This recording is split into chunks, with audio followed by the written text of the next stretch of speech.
ஒரு திட்டத்தை நிறைவேற்றிருக்கிறார். திட்டத்துடைய பேரே ரொம்ப சூப்பரா இருந்துச்சுங்க. உங்கள் கனவை சொல்லுங்கள்.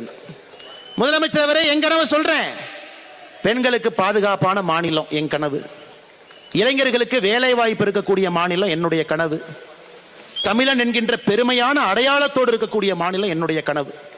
இந்த 3 கனவும் நடக்க வேண்டும் என்றால் என்னுடைய கனவான திராவிட முன்னேற்ற கழகம் 2026 ஆட்சியில் இருக்கக்கூடாது. எங்க எழுதி வச்சுக்கோங்க. உங்கள் கனவை சொல்லுங்கன்னா புதுசா என்ன சொல்ல போறாங்க? நீங்க ஆட்சியில் இருக்க வேண்டாங்க ஐயா, அதாங்க எங்க கனவுன்னு 99 பேர் சொல்ல போறாங்க. தீர்ப்பு வந்த பிறகு ரகுபதி சொல்றாரு, சுடுகாட்டுல தானே பிணத்தை எரிக்கணும், வழக்கத்தை மாத்தினா எப்படின்னு. அண்ணன் ரகுபதி அவர்களே, கலைஞர் கருணாநிதி அவர்கள் இறந்த பிறகு சுடுகாட்டுக்கு தான் நீங்க போயிருக்கணும். மெரினாக்கு போனீங்க ஏங்கண்ணா? உங்களுக்கு ஒரு நியாயம், ஊருக்கு ஒரு நியாயமான. இன்னைக்கு நீங்க மக்களை இந்த அளவுக்கு கொச்சைப்படுத்தி பேசினா திரும்ப நாங்க பேசுறதுக்கு எவ்வளவு நேரம் ஆகும்? அதே கலைஞர் கருணாநிதி அவர்கள் இறந்த பிறகு சுடுகாட்டுக்கு தான் நீங்க போயிருக்கணும். எதற்கு மெரினா கடற்கரையில தான் அடக்கம் செய்யணும், எது கோர்ட்டுக்கு ஏறினீங்க? அதே மக்கள் கேட்பாங்கல்ல, இந்து மக்கள் கேட்பாங்க, தமிழகத்தினுடைய மக்கள் கேட்பாங்க. இன்னைக்கு ரகுபதி அவர்கள் ஒரு அமைச்சரா இருக்கிறார்.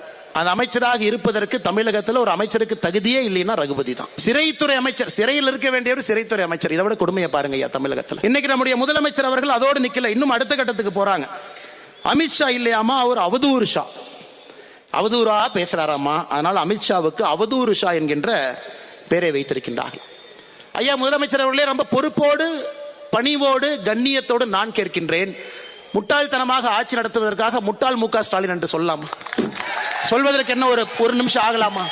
ஆனால் நாவடக்கம் திராவிட முன்னேற்ற கழகத்தினுடைய அமைச்சர்களுக்கு மட்டுமல்ல, முதலமைச்சருக்கும் நாவடக்கம் வேண்டும். அதனால முதலமைச்சராக இருக்கட்டும், அவருடைய மகனாக இருக்கட்டும், மரியாதை கொடுத்து தமிழக அரசியல்ல மரியாதை வாங்கி கொள்ளுங்க. புதுக்கோட்டையில பேசியது பொழுது தமிழகத்தில் இருக்கக்கூடிய ரேஷன் அட்டை 2,22,00,000.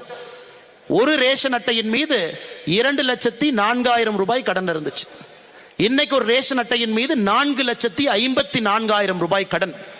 4.5 ஆண்டுகள்ல ஒரு ரேஷன் அட்டையின் மீது 2,50,000 ரூபாய் கடனை ஏத்திவிட்டு வெறும் 5,000 ரூபாயை கையில கொடுத்துட்டு, இது வடிவேலு சொன்ன மாதிரி ஜோப்ல கை விட்டு ஒண்ணுமே இல்லைன்னு சொல்ற மாதிரி கதையால அங்க இருக்குது.